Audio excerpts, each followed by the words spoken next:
Well, I think, first of all, we have to realize that Iran has had sanctions for many years, and America has tried to crush Iranian economy. And Saudi Arabia, of course, is country which is somewhat about to be open to the West for tourism.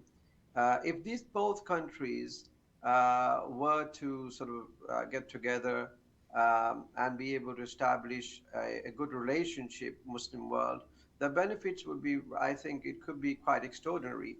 One of the benefits would be because Iran has oil, and so does it has minerals, and so does Saudi Arabia.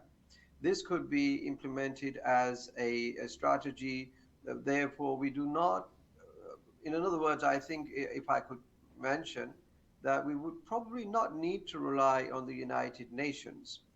If we go back in history, the one of the kings in Saudi Arabia, King Faisal, at the time he was trying to establish a Muslim, something similar to the Muslim world, United Nations, because he knew that United Nations was going to be controlled by the West and the Zionists. And so therefore, with the Prime Minister of Pakistan at the time, Bhutto, he had a meeting to establish a governing body which would be beneficiary to the Muslim world. Whereas when the revenues come from oil and other sources, they should be able to help the Muslim world develop and not bow down to the West for their threats. This can be achieved again, I think, with Iran and Saudi Arabia to benefit the Muslim world, to build a stronger economy and not rely on the Western aid.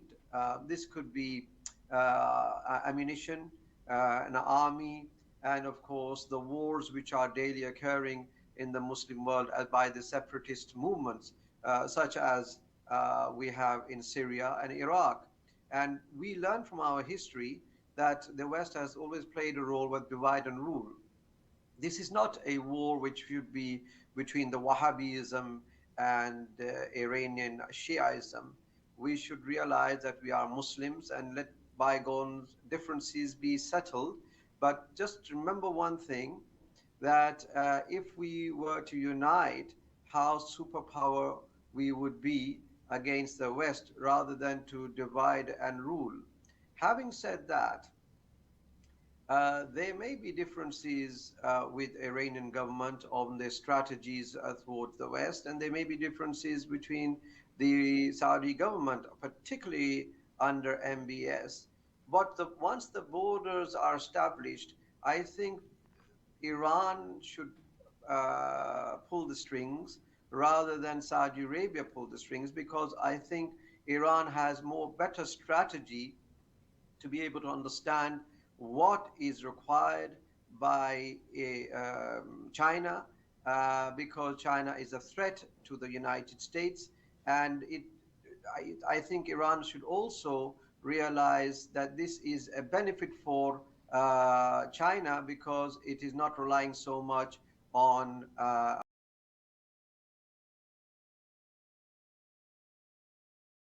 I think, according to the analysis, the war which is going on with Yemen and Houthis, and of course, Saudi Arabia has accused Iran by supplying ammunition to the Houthis and for the bombing and strategies committed in Iran. Over the years, I think Saudi Arabia is tired and is trying to move away from Yemen war, so that it can start and close the whole of this war situation in Yemen, and then at the same time the war in Syria, which is under the Assad regime with Russia. And so because Mohammed bin Salman was with the rebellious movement, so the freedom fighters against the Assad regime, Saudi Arabia was not, of course, friending the Putin government.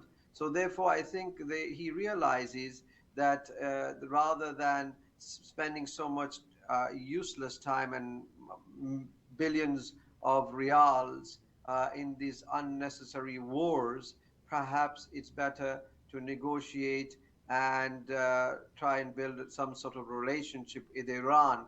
But I think at the same time, there is another story to this.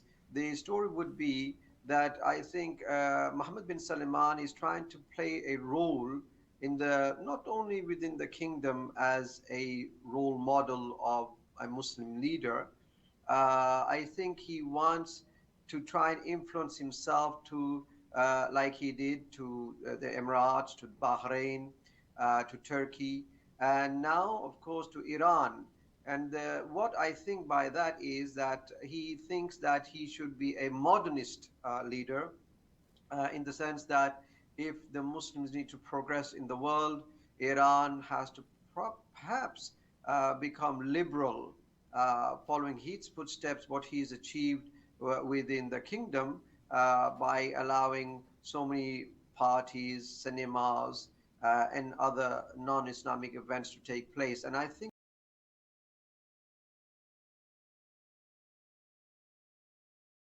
we can't say at this stage that who is going to be the winner or the loser.